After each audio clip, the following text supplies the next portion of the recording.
வணக்கம் மக்களே. இன்னைக்கு காலையிலே என் ஃப்ரெண்டு நம்ம வீட்டில் இருக்க குட்டீஸ்களாருக்கும் முடிச்சு ஓட்டுட்டு இருந்தான். சரி, அந்த கேப்பில் போயிட்டு அவங்க கேஜ் எல்லாத்தையும் கிளியர் பண்ணி சாப்பிட தண்ணி வச்சுட்டு ஒரு தெரியா தூக்கி அவங்க கேஜில் அடைச்சிட்டு இருந்தா, ஒருத்தன் மட்டும் நல்ல மல்லாக்க படுத்து கிடந்து விட்டத்தை பார்த்து என்ஜாய் பண்ணிக்கிட்டு இருக்கான். ஆள் பார்க்க தாங்க சைலண்டு. மொத்த கேங் லீடரே வந்தான். சரி சார், என்ஜாய் பண்ணதெல்லாம் போதும்னு சொல்லிட்டு அவரையும் தூக்கி கேஜில் அடைச்சிக்கிட்டு ஃப்ரெஷ்ஷாக போயிட்டு கிச்சன் சைடு வந்து எட்டி பார்த்தா என் ஃப்ரெண்டு ஏதோ செஞ்சுக்கிட்டு இருக்கான். என்னடான்னு கேட்டால், இன்னிலேருந்து டயட் ஃபுட் ஸ்டார்ட் பண்ண போகிறேன்னு என்கிட்டே உதார விட்றான்.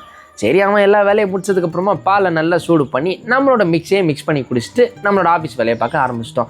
இன்றைக்கி நாள் ஃபுல்லாக ஏதோ பரவாயில்லாமல் நார்மலாக போயிடுச்சு. ஈவினிங்காக எல்லா வேலையும் முடிச்சு ஃப்ரெஷ்ஷப் ஆகிட்டு உட்காந்துருந்தா நம்ம ஃப்ரெண்ட்ஸுக்கு கால் பண்ணிட்டு வெளியே சாப்பிட போகலாம் வாடான்னானுங்க. நானும் டெய்லி வீட்டில் தான் வாங்கி வச்சு சாப்பிட்றேன். இன்றைக்கி ஒரு சேஞ்சுக்கு வெளியே போய் சாப்பிட்லாம் முடிவு பண்ணிட்டு எல்லாருமா பட்ஜெட் ஃப்ரெண்ட்லியாக சாப்பிட்றதுக்கு நம்ம அக்கா கடைக்கு வந்துட்டோம். எல்லாருமா சேர்ந்து சாப்பிட்டு கொஞ்ச நேரம் அரட்டை அடிச்சுட்டு வீட்டுக்கு கிளம்பலான்னு பார்த்தா ஐஸ்கிரீம் சாப்பிட போகலான்னு திடீர்னு இன்னொரு பிளானை போடுறானுங்க. சரி ஓகே, எல்லாருமா என்னைக்கா ஒரு நாள் தானேன்னு சொல்லிட்டு எல்லாருமா கிளம்பி ஐஸ்கிரீம் கடைக்கு போயிட்டு அவங்களுக்கு பிடிச்ச ஃப்ளேவரில் ஐஸ்கிரீம் வாங்கி சாப்பிட ஸ்டார்ட் பண்ணிட்டோம். ஒருத்தனுக்கு மட்டும் கை கெட்டினது வாய் கெட்டல.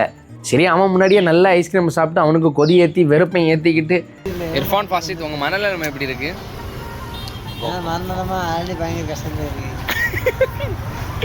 கொஞ்ச நேரம் கதை அடிச்சுட்டு நம்ம ஃப்ரெண்ட்ஸும் அங்கேருந்து அவங்க வீட்டுக்கு கிளம்பி, நானும் நம்ம ஃப்ரெண்டும் நம்ம வீட்டுக்கு கிளம்பியாச்சு. அவள் நமக்கு லைனாக டேவா அப்படியே முடிச்சுக்கிட்டேன். மறுபடியும் நாளைக்கு சந்திக்கலாம். டாடா, பை பை.